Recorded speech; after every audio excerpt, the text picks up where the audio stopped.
Masih bersama kami pemirsa dalam program Doncast, saya Doni The Kaiser. Dan saya Don Bosco Selam. Double Don mengucapkan terima kasih bagi Anda pemirsa yang menyaksikan melalui layar Nusantara TV dan juga yang sudah menyaksikan melalui channel YouTube Nusantara TV Official. Pokoknya jangan lupa like, share, dan juga subscribe. Ya, jangan lupa komen juga, itu penting. Ya, karena katanya kan komen kritik juga penting. Ya, tapi ada satu pepatah, Bang. Maha benar netizen dengan segala komennya. Itu oke. Itu oke aja. Kalau tidak begitu, tidak netizen namanya. Iya. Itu demokrasi. Betul. Dan itu di ruang terbuka. Iya. Silakan aja. Karena itu kita ucapkan terima kasih bagi pemirsa dan penonton yang sudah like, share, pokoknya jangan subscribe, dan kuping juga tipis komen. aja. Iya. Nah, tapi kalau bicara kuping tipis, saya penasaran. Kalau saya tanya Bang Don dulu nih ya, jurnalis senior ini kan. Apa? Kalau Bu Mega itu termasuk kuping tipis nggak? Kalau dibandingkan dengan Pak SBY kan, Pak SBY katanya kuping tipis nih. Kalau Bu Mega dengan Pak Jokowi misalnya, Bang Don lihat. Enggak, kalau Enggak, Ibu Mega itu beda dengan Pak SBY. Tetapi Pak SBY itu menurut saya banyak dramanya. Dia tahu bahwa ini kritik, itu kritik gitu. Dia tahu dan dia tahan kritik. Tetapi dia mengungkapkannya dengan cara dramatis, memegang dadanya bahwa itu capek dan itu meletihkan. Tapi kalau Ibu Mega lebih spontan. Kalau dia tidak suka, ya dia tidak suka. Dia ngomong ya. Dia harus ngomong. Lalu kemudian kalau dia bilang, kamu ada di situ, saya di sini, ya segitu. Iya. Nah, sebelum ke Mas Adi, ini kan Pak Jokowi ini kan orang Jawa, orang Solo. Gaya komunikasinya kan berbeda. Artinya ketika dia kemudian mengendorse, dia hadir, dia datang ngopi, makan. Abang lihat itu seperti apa? Saya cukup banyak sering dulu mewawancarai Pak Jokowi. Pak Jokowi, iya. Banyak banget, Bang. Iya, tapi belakangan kan banyak yang bilang itu kayak bajai. Ketika ngomongnya ke kiri pakai sen kanan. Kira-kira gitu. Itu kata orang. Oh, bukan bajai lagi sekarang, Bang. Emak-emak pakai dasar naik motor metik. Nah, segitu nggak kira-kira Mas Adi? Soal Pak Jokowi. Kalau bicara Jokowi soal endorsement dan dukungan politiknya di Jawa Tengah dan Jakarta, jadi saya teringat satu tulisan yang menurut saya cukup fenomenal dari Ben Anderson. The Idea of Power in Javanese Culture. Jadi kita harus melihat Jokowi ini sebagai orang Jawa. Dalam tradisi orang Jawa, kekuasaan itu kan melekat pada orang. Jadi terlepas dia sudah tak lagi jadi pejabat apapun, bukan lagi presiden, gubernur, bupati, dan wali kota. Pasca itu, biasanya seorang pemimpin itu yang sudah paripurna, masih merasa punya power dan kekuasaan. Jadi nggak ada mantan dong ya? Ya itu ada penjelasan ilmiahnya, Bang. Apa itu? Ya itu, bagi orang Jawa kekuasaan itu melekat pada pribadi, melekat pada orang. Sekalipun sistem itu sudah berubah, struktur sudah berubah, berganti orang, berganti pemimpin. Bukan jabatan formal ya? Jadi mantan-mantan pemimpin itu masih merasa dirinya, dia punya power, punya kekuasaan, dan masih mampu mengonsolidasi basis-basis dukungan politiknya. Ini betul-betul tidak relevan dan tidak inline dengan prinsip demokrasi dong. Kan demokrasi itu kekuasaan itu selalu dibatasi. Ya, betul. Dibatasi fungsinya, dibatasi waktunya. Enggak, ini kan culture politik orang Jawa. Ya. Culture politik. Jadi orang Jawa itu menurut Ben Anderson memang secara umum kekuasaan itu melekat secara pribadional. Dia individual. Jadi sekalipun ada penggantinya, ganti orang, ganti pemimpin, dia masih tetap merasa punya power dan kekuasaan. Itu kultur orang Jawa. Orang Jawa, bukan demokrasi ala Jawa kan? Memang beda. Terlampau kontras sebenarnya kalau dibandingkan dengan demokrasi yang kontemporer ya, yang mutakhir. Di mana-mana demokrasi itu ada pembatasan. Ada yang 4 tahun, ada yang 5 tahun. Betul. Supaya ini kan terjadi regenerasi kepemimpinan. Lah ini ada Mas batasannya, umur. Sampai umur berakhir gitu. Begitu maksudnya kan? Kalau bahasa kekuasaan sumber hidup. Kalau bahasa netizen yang agak lebih ekstrim, mungkin ini juga bagian dari fenomena post power syndrome. Itu adalah hal alamiah, Bang. Mantan-mantan presiden, mantan gubernur, bupati, terlihat ingin memberikan dukungan politiknya ke paslon tertentu. Dia kan ingin tunjukkan ke orang-orang bahwa pengaruhnya masih kuat. Dan itu biasa saja dalam politik kita. Bahkan kalau mau jujur, politisi-politisi di negara ini adalah mantan-mantan menteri, mantan gubernur, mantan presiden. Per hari ini pun nggak mau pensiun, Bang. Problemnya Mas Adi, nggak apa-apa mengendorse. Tetapi kan secara common sense, kadang-kadang kita berpikir, kok endorsementnya itu kok orang itu gitu. Kenapa bukan ini gitu? Karena di mata publik misalnya this one is better than this one. Ya sekali lagi kalau endorsement dalam pilkada ini soal selera politik. Ini kepentingan. Ini selera politik, kepentingan bersama, dan yang paling penting imannya itu sejalan. Nah, udah. Iman politiknya sejalan. Iman politik. Kan kita tahu bahwa dulu Lutfi ini adalah orang yang disebut sebagai Jokowi's man, bahkan dianggap sebagai duplikat Jokowi di Jawa Tengah. Untuk menggembosi melawan kekuatan politik banteng. Maka Jokowi kemudian memajukan Lutfi. Itu sudah jadi rahasia umum kan. Sekalipun misalnya secara normatif Jokowi saat itu membantah ya. Ataupun di Jakarta publik kan juga tahu betapa memang faktor Pak Jokowi itu kan cukup kuat di wajahnya Pak Ridwan Kamil.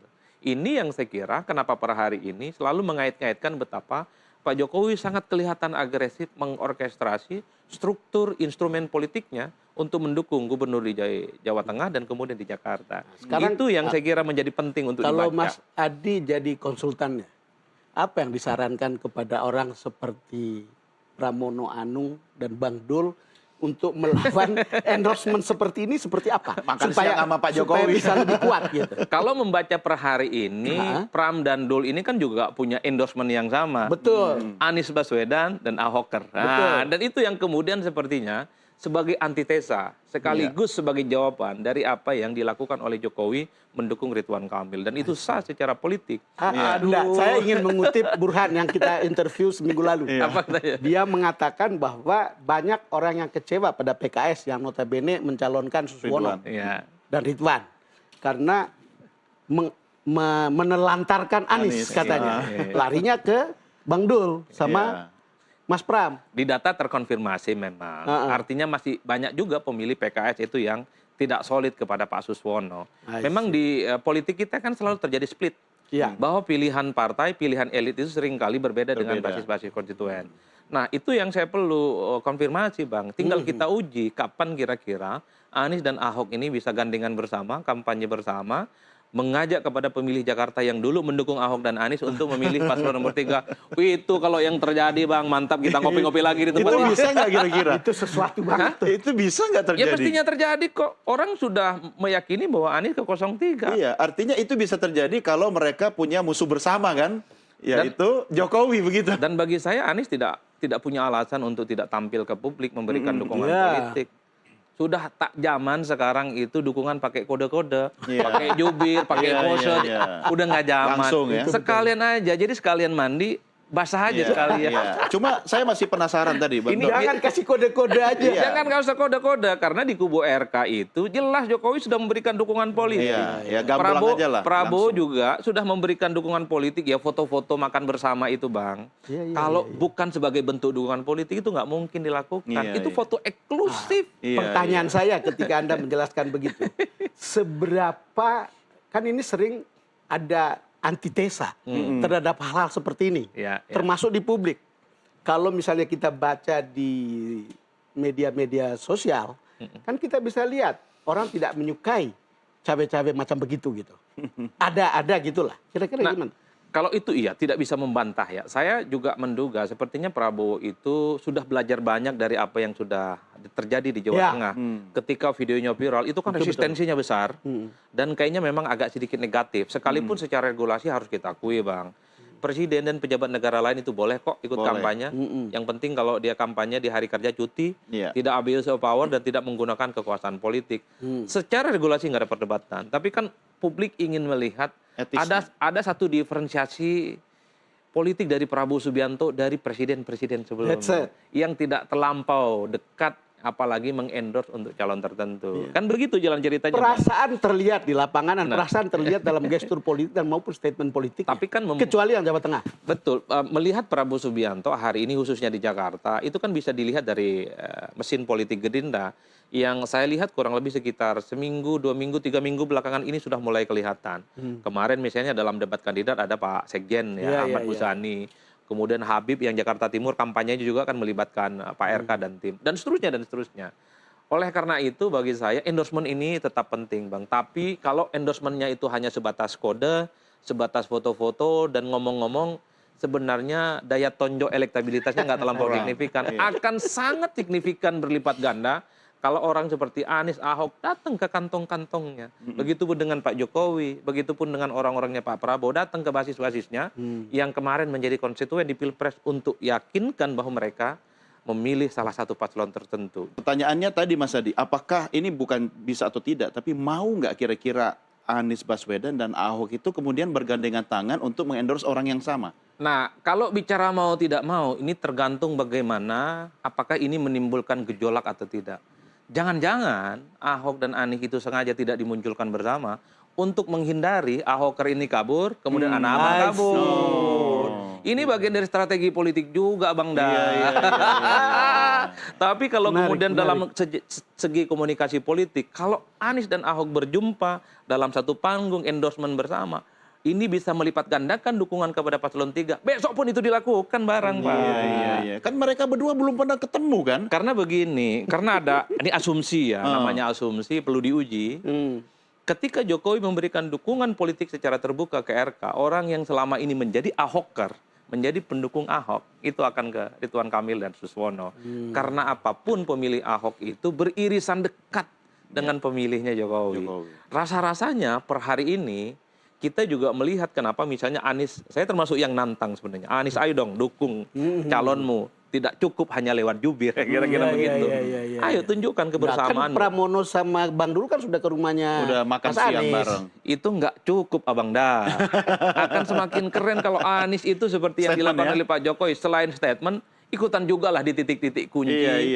Di mana Anies meminta kepada pendukungnya untuk memilih paslon. Kan itu menurut saya jauh lebih menarik. Tapi sekali lagi, ini kan dihitung kalkulasinya. Jangan sampai Anies yang dulu dianggap sebagai dalam tanda kutip ya musuh politik dari PDIP, justru pendukung Pramono yang sudah terkonsolidasi kabur, Bang. Iya.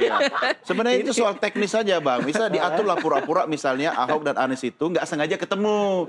Iya kan? Tapi kan di situ duduk satu bareng gitu loh, satu meja. Saya ini kebetulan orang. Tapi menarik penjelasannya Mas Adi. Itu bisa ada hal yang kemudian harus diperhitungkan politis. Jangan sampai counterproduktif juga. Nah, soal itu kita bahas di segmen berikut. Biar tidak counter. Saya boleh satu pertanyaan lagi. Tahan. Ini mumpung masih hangat betul ini. Ya, mumpung lagi hangat kita rehat dulu karena pemirsa harus kita berikan kesempatan untuk nyiapin kopi atau tehnya. Doncast segera kembali sesaat lagi.